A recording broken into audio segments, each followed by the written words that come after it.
오늘 우리에게 주시는 하나님의 말씀은 욥기 8장 1절에서 7절까지 말씀입니다. 이게 잠시만요. 제가 잘 했나?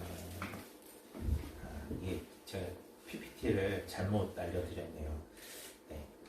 욥기 8장 1절에서 7절까지 말씀을 제가 봉독하겠습니다. 수아 사람 빌닷이 대답하여 이르되 내가 어느 때까지 이런 말을 하겠으며 어느 때까지 내 입의 말에 거센 발음과 같겠는가. 하나님이 어찌 정의를 굳게 하시겠으며 전능하신 이가 어찌 공의를 굳게 하시겠는가. 내 자녀들이 주께 죄를 지었으므로 주께서 그들을 그 죄에 버려두셨다니 내가 만일 하나님을 찾으며 전능하신 이에게 간구하고 또 청결하고 정직하면 반드시 너를 돌보시고 내 의로운 처소를 평안하게 하실 것이라. 내 시작은 미약하였으나 내 나중은 신이 창대하리라. 아멘. 오늘 본문의 말씀은 회개하십시오. 당신이 회개하면 하나님의 회복의 은혜를 경험할 수 있습니다. 라고 하는 엘리바스 말에 욥이 회개하지 않고 오히려 나는 불평하겠다라고 하는 말을 합니다. 그러니까 엘리바스와 욥 사이에 논쟁이 벌어지는데 엘리바스는 욥에게 회개할 것을 요청하고 권했고 욥은 나는 회개할 것이 없소. 나는 하나님을 원망하겠소.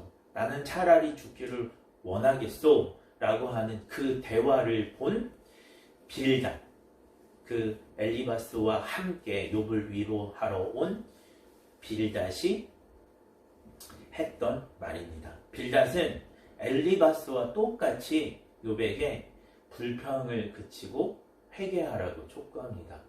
엘리바스의 말에도 반응하지 않고 회개하지 않겠다라고 하는 그 욥을 향하여 더 이상 변명하지 말고 죄를 자백하고 하나님의 은혜를 구하라고 이야기합니다. 그런데 이 내용만 보면 참 이렇게 좋은 내용이잖아요. 당신이 살 길은 회개할 길입니다. 당신이 회복되려면 회개해야 됩니다. 라고 하는 이 말은 참 좋은 말이고 성경적으로 전혀 어긋나는 말도 아닙니다.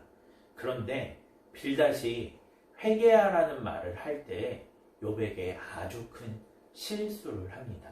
그 실수했던 말이 4절에 기록되어 있는데요. 같이 한번 읽어볼게요. 시작. 내 자녀들이 주께 죄를 지었으므로 주께서 그들을 그 죄에 버려두셨나니. 오늘 뭐라고 얘기하냐면 욥의 자녀들이 죽은 것이 욥의 자녀들의 죄에 대한 하나님의 심판이라는 이야기를 합니다. 그러니까 욥이 망한 것이, 욥이 피부병에 걸린 것이 욥의 죄 때문이다라는 이야기를 하고 있습니다. 아무리 그렇게 생각한다고 해도 지금 자녀들을 다 잃고 모든 것을 다 잃어버리고 심지어 잘 수 없을 정도로 고통스러운 피부병에 걸린 욥에게는 너무나 가혹한 상처가 되는 말이었습니다. 이런 말을 듣는다라고 한다면 그 누구라도 하나님께 돌아오는 것은 물론이요, 하나님을 저주하고 하나님을 돌아서게 하는 말을 한 것입니다. 여러분 한번 생각해 보세요. 내가 망했는데, 내가 실패했는데, 내가 넘어졌는데 그게 너의 죄 때문이야. 너의 죄에 대한 하나님의 심판이야 라고 누군가 이야기한다라고 한다면 그것은 위로의 말이 아니라, 그것은 회개로 우리를 하나님께 돌아오게 하는 말이 아니라 오히려 하나님으로부터 돌아서게 하는 말이 됩니다. 그만큼 오늘 빌닷은 욥에게 해서는 안 된 말을 했습니다. 그리고 그렇게 해서는 안 될 말을 한 다음에 욥이 회개하면 구원을 받을 것이다 라고 하는 이야기를 한 것이죠. 그 말씀이 7절입니다. 우리가 식당에 가면 많이 볼 수 있는 말씀인데요. 같이 한번 읽어볼게요. 시작. 내 시작은 미약하였으나 내 나중은 심히 창대하리라. 하나님이 네가 만약에 회개한다고 한다면, 그 죄에서 돌이킨다라고 한다면 너를 회복시키실 거야. 그래서 지금은 참 미약한 존재이지만 하나님의 구원을 받으면 너는 하나님의 창대한 은혜를 받는 귀한 존재로 다시 회복될 거야 라는 말입니다. 사실 이 말은요, 앞의 말에 의하면 병 주고 약 주는 말이었습니다. 이미 마음에 큰 상처를 주고 더 이상 평안할 수 없게 만들고, 더 이상 하나님 앞에 돌이킬 수 없게 만들고, 하나님 앞에 기도할 수 없게 만들어 놓고 하나님의 평안, 위로를 운운하는 것은 어불성설입니다. 말이 되지 않는 말입니다. 이 말은 욥을 전혀 위로할 수도 없었고, 욥에게서 자신이 원하는 어떠한 행위, 하나님께 회개하게 하는 것, 하나님으로부터 구원을 받게 하는 것, 그 어떤 행위도 가져올 수 없는 말입니다. 그러면 오늘 빌닷이, 또 엘리바스가 욥에게 이렇게 큰 실수를 하고 상처를 준 이유는 무엇일까요? 그의 신학과 신앙이 가지는 한계 때문입니다. 그는 하나님이 어찌 정의를 굳게 하시겠으며 전능하신 이가 어찌 공의를 굳게 하시겠는가 라고 하며, 하나님은 죄에 대해서는 심판하시고 거룩한 자에 대해서는 복을 주신다고 강조합니다. 다시 말하면 성공한 사람은 경건했기 때문에, 거룩했기 때문에 복을 받은 것이고, 실패한 사람은, 망한 사람은 죄를 지었기 때문에 실패했다고 심판을 받은 것이다 라고 이야기합니다. 권, 선, 진, 악. 선에 대해서는 하나님의 복이 있고 악에 대해서는 하나님의 심판이 있다. 그러니 거룩해야 된다. 그러니 하나님의 복을 받기 원한다라고 한다면 선해야 된다. 의로워야 된다라고 하는 신학이 이 빌닷 가운데 가득했습니다. 사실 이것은 시편에서, 잠언에서, 전도서에서 말하는 신학과 동일합니다.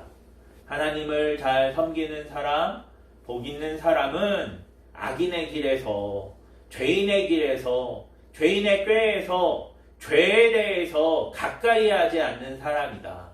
복 있는 사람은 어떤 사람이냐? 하나님의 말씀을 주야로 묵상하고 그 말씀에 따라 순종하는 사람이다. 그럴 때에, 그런 복 있는 사람, 경건한 사람이 될 때에 그는 시냇가에 심은 나무가 시절을 쫓아 과실을 맺는 것처럼 그의 삶이 복과 은혜로 넘칠 것이다 라고 하는 메시지, 그것과 정확하게 동일한 메시지입니다.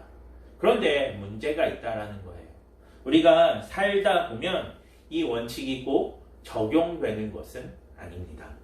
세상에는 불의하지만 성공한 사람이 많고 법 없이 살 수 있는 착한 사람들, 심지어 믿음이 좋은 사람들 가운데에도 실패한 경우가 적지 않습니다.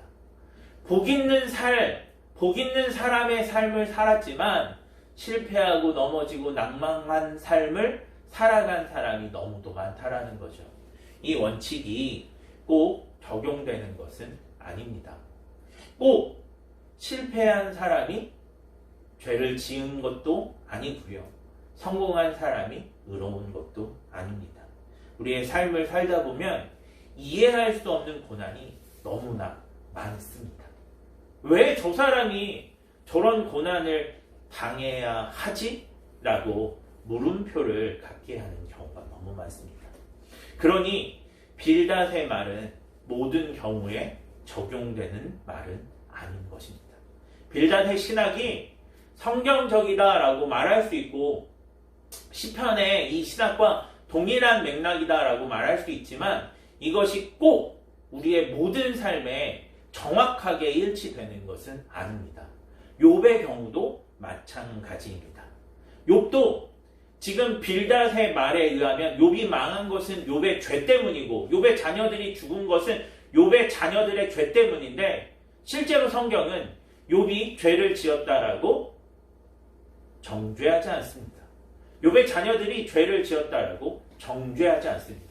그것 때문에 하나님의 심판이 임했다라고 말씀하지 않으십니다. 우리 삶도 마찬가지죠. 나는 하나님을 잘 섬긴 것 같은데, 나는 하나님 앞에 거룩한 것 같은데 집 안이 쫄딱 망할 때도 있고요. 내가 기대하지 않았던 병이 걸릴 때도 있고요. 내가 기대하지 않았던 결과들이 우리의 삶을 잠식해버릴 때도 있습니다. 그럴 때 하나님은 어떠한 마음이실까요? 그럴 때 이런 신학을 들이대면서 나의 죄가 무엇이지? 내가 이런 죄 때문에 내가 하나님 앞에 이런 문제를 풀지 못해서 이런 일이 일어난 것일까라고 우리는 생각하지만 우리의 잘못을 계속해서 추적해서 그 죄책감에 남아있는 죄책감 그 하나마저도 그 문제의 원인이라고 생각하지만 하나님은 그런 우리들을 향해서 다른 마음을, 다른 생각을 갖고 계십니다. 오늘 성경을 보면 빌닷의 신학, 너희가 잘해서 성공한 거야, 너희가 못해서 실패한 거야 라고 하는 빌닷의 신학에 대한 하나님의 마음을 표현하는 내용이 요한복음 9장에 기록되어 있습니다. 요한복음 9장의 내용을 보면 이런 내용이 기록되어 있습니다. 당시 한 맹인이 구걸하고 있었습니다. 한 맹인이 길거리에 앉아 구걸하고 있었습니다. 그런데 길거리에 앉아 구걸하고 있는 그 맹인을 바라보는 당시 사람들의 신학은 무엇이었냐면 모든 병자들의 그 병의 원인은 하나님 앞에 죄를 지어서 그런 일이 일어난 거야. 이 사람이 앞을 보지 못하게 된 이유는 무엇이야? 그 앞을 보지 못한 이유는 그 사람이 분명 죄를 지었기 때문일 거야 라고 하는 생각을 갖고 있었습니다. 그래서 그런 생각을 가지고 있었던 사람들이 그 맹인을 두고 예수님께 이렇게 묻습니다. 라비요, 이 사람이 맹인으로 난 것은 누구의 죄로 인함이니까? 자기니까? 그의 부모니까? 이 사람이 맹인으로 태어나 이런 기구한 인생을 사는 것, 사람들로부터 손가락질 당하는 인생을 사는 이유가 무엇 때문입니까? 분명 죄 때문이라고 알고 있는데 그 사람의 부모의 죄 때문입니까? 아니면 이 사람의 죄 때문입니까? 라고 하는 질문입니다. 그때 예수님이 이렇게 답하십니다. 이 사람이나 그 부모의 죄로 인한 것이 아니라 그에게서 하나님이 하시는 일을 나타내고자 하십니다. 아멘. 이 사람이 죄 때문에 맹인이 되었다라고 말씀하시나요? 그렇지 않다라는 거예요. 이 사람이 죄 때문에 이런 고통을 당하는 것이 아니라 그 고통을 통해서, 이 사람을 통해서 하나님께서 분명히 나타내고자 하는 일들이 있다라고 말씀하십니다. 그리고 나서는 그 맹인, 태어나서 한 번도 보지 못했던 맹인의 눈을 열어 보게 하시는 기적을 허락해 주십니다. 오늘 이 사건을 통해서 주님은 모든 불행과 고난의 원인이 죄로 인한 것임이 아님을 분명히 하십니다. 또한 그를 통해 하나님이 하실 일이 있다고도 말씀하십니다. 하나님이 죄인, 병자, 실패한 인생을 통해서도 역사하신다라고 말씀하십니다. 하나님은 네가 가지고 있는 신학을 넘어서, 네가 이해하고 있는 하나님을 넘어서 더 큰 은총을 베풀어 주시는 하나님이다라고 하는 말씀을, 또 그것이 실제로 어떻게 이루어지는지를 보여주고 계십니다. 할렐루야. 이해할 수 없는 고난이 있는 것처럼 이해할 수 없는 은혜도 있다라고 하는 말씀을 요한복음 9장을 통해서도 말씀하십니다. 또한 요한복음 15장에서는 부요막심한 탕자를 향한 아버지의 사랑, 아버지의 마음을 알려줍니다. 아버지에게 유산을 요구하고 아버지가 받은 재산을 가지고 먼 나라로 떠나는 탕자. 아버지의 마음을 아프게 하고 아버지를 불명예스럽게 한 탕자는 정말 용서받지 못할 죄를 지었습니다. 한번 생각해 보세요. 아버지가 돌아가시지 않았습니다. 아버지가 멀쩡히 살아계십니다. 근데 멀쩡히 살아계신 아버지한테 아버지 죽으면 나한테 유산 주지 않겠어요? 당연히 나한테 유산 주실 거잖아요. 그러니 아버지가 나에게 줄 유산, 아버지가 죽으면 줄 유산을 나에게 주십시오라고 요청합니다. 그런데 이것은 당시 고대 근동 사회에서 아버지 죽으세요. 아버지 죽었으면 좋겠어요 라고 말하는 것과 다르지 않는 말입니다. 또한 그렇게 아버지에게 유산을 받아서 아버지 차라리 죽었으면 좋겠어요. 아버지 꼴도 보기 싫어요 라고 이야기하고 아버지에게 유산을 받아서 아버지의 시선이 머물지 않는 먼 나라로 떠나서 허랑방탕하게 한 그 탕자로 말미암아 아버지는 마을에서 모든 명예를 잃어버리게 됩니다. 아들로부터도 존경받지 못하는 아버지로 평생 아버지가 성실하게 쌓아왔던 모든 명예가 실추되는 일이 이 탕자로 말미암아 이루어지게 되는 것입니다. 이 탕자는요, 누가 뭐라고 해도 용서받지 못할 탕자입니다.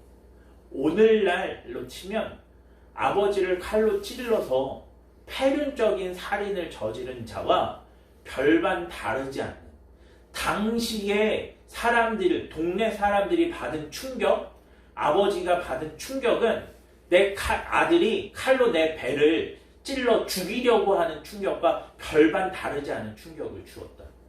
그런 죄를 지었던 것입니다. 그런데도 이 아버지는 자신에게 그렇게 상처와 아픔을 준 탕자를 매일 기다렸습니다. 탕자가 아버지를 떠나 먼 타국에 가서 허랑방탕하게 생활하는 그 하루하루의 삶 가운데 아버지는 하루하루 그 탕자가 돌아오기를 매일매일 기다렸습니다. 그리고 그가 돌아오기를 간절히 기도했고 혹시 돌아올까봐 매일 동네 밖까지 나아가 탕자를 기다렸습니다. 농사를 지어야 하고 장사를 해야 하고 남아있는 가정을 잘 다스려야 하는데 이 모든 행위를 다 내팽겨치고 동구 밖으로 나아가 날마다 이 탕자를 기다렸습니다. 그가 모든 재산을 탕진한 후 살 길이 막막해서 돌아옵니다. 돼지 우리에서 쥐역 열매 얻어먹다가 그 쥐역 열매마저 얻지 못하게 되어서 돼지 우리의 돼지 냄새를 풍기며 돌아옵니다. 노숙자 같은 신세로 변화되어서 돌아옵니다. 그런데 그 탕자가 돌아올 때 아버지가 어떻게 합니까? 거리가 먼데 자신의 체면, 자신의 위신 다 버리고 탕자를 향해 달려갑니다. 그리고 그 냄새나는 탕자를 끌어안고 입을 맞추고 그에게 새 신과 새 옷을 허락해 줍니다. 그 탕자를 위해서 아버지의 위신을 떨어뜨리고 아버지의 명예를 실추한 탕자를 위하여 잔치를 베풀어 줍니다. 살찐 송아지를 잡습니다. 화를 내도 모자를 파내 기뻐하며 자신의 재산을 또 한 번 탕진합니다. 이해할 수 없는 사랑을 베풉니다. 이를 통해서 우리는 하나님이 우리의 상식을, 우리의 신학을 뛰어넘는 하나님이라는 사실을 배울 수 있습니다. 실제로 하나님은 우리가 죄인 되었을 때 우리를 위하여 십자가에서 자신의 모든 생명을 다 내어 주셨습니다.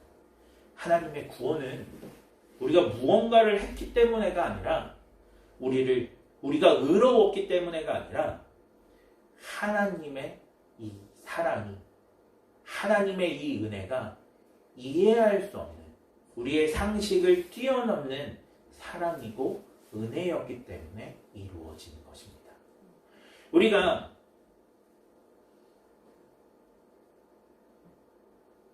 이 탕자와 같이 하나님의 마음을 아프게 하고 날마다 우상을 숭배하고 날마다 하나님 앞에 죄를 지었다 한들 하나님의 마음이, 하나님의 사랑이 우리를 끊어낼 수 없는 지독한 사랑을 갖고 계셨기 때문에 우리가 구원받을 수 있었다는 것입니다. 오늘 그 은혜, 그 사랑 때문에 우리가 구원을 받은 것입니다. 이처럼 하나님은 우리가 생각하는 것보다 더 큰 은혜를 부어주시는 분입니다. 은혜 위에 은혜를 부어주시는 분입니다. 이해할 수 없는 사랑을 베풀어 주시는 분입니다. 그렇기 때문에 우리의 삶에 이해할 수 없는 고난이 있을 때, 그래서 이해할 수 없는 고난 앞에서 하나님 어디에 계십니까? 하나님 살아계시다면 왜 나에게 이런 고통이 왔습니까? 라고 불평할 때에 하나님께서 그런 불평하는 우리들, 그렇지만 하나님을 향해서 불평하고 하나님을 찾아서 기도하는 우리들을 긍휼히 여겨주시고 우리에게 우리는 이해할 수 없는 은혜를 베풀어 주시는 것입니다. 오늘 이런 우리의 상식을 뛰어넘는 이해할 수 없는 은혜를 베풀어 주시는 하나님으로 말미암아 이해할 수 없는 고난이 끝나는 거예요. 할렐루야. 욥이 뭔가 거룩하고 경건했기 때문에 욥에게 있었던 그 이해할 수 없는 고난이 끝난 것이 아니라 욥이 하나님 앞에 원망하고 불평했음에도 불구하고 욥을 사랑하시는 하나님의 마음, 욥을 끊어내실 수 없는 하나님의 은혜, 욥을 향한 하나님의 간절한 그 마음이 욥의 모든 고난을 끝내고 욥으로 하여금 그 삶의 새로운 회복의 역사를 경험하게 했다는 것입니다. 오늘 그 깊고 진한 하나님의 사랑이 이해할 수 없는 고난 속에서 신음하며 괴로워하는 우리를 향해서도 역사하고 있습니다. 나는 왜 이렇게 실패하는 걸까? 나의 삶은 왜 이렇게 행복하지 않은 걸까? 나의 삶은 왜 내가 기대한 대로 이루어지지 않는 걸까? 라고 그 이해할 수 없는 고난 앞에서 흔들리고 괴로워하고 또한 그 이해할 수 없는 병, 이해할 수 없는 신음, 이해할 수 없는 그 고통 속에서 우리가 괴로워할 때 하나님은 이 이해할 수 없는 사랑과 이해할 수 없는 은혜를 그 순간에 그 고통의 자리에 신음하는 우리 가운데 부어주시고 그 고난을, 그 신음을 끝내주시는 분이십니다. 오늘 욥을 통해서 저와 여러분에게 주시는 이 하나님의 말씀, 이해할 수 없는 고난이 있을 수 있다. 그러나 이해할 수 없는 하나님의 사랑, 이해할 수 없는 하나님의 은혜가 있다 라고 하는 이 말씀을 기억하며 그 하나님의 이해할 수 없는 은혜, 이해할 수 없는 사랑으로 말미암아 우리의 삶의 모든 고난이 끝나고 우리의 삶의 모든 신음이 끝나고 하나님의 나라, 하나님의 권능, 하나님의 은혜를 경험하는 그냥 믿음의 사람들이 되어지시기를 주님의 이름으로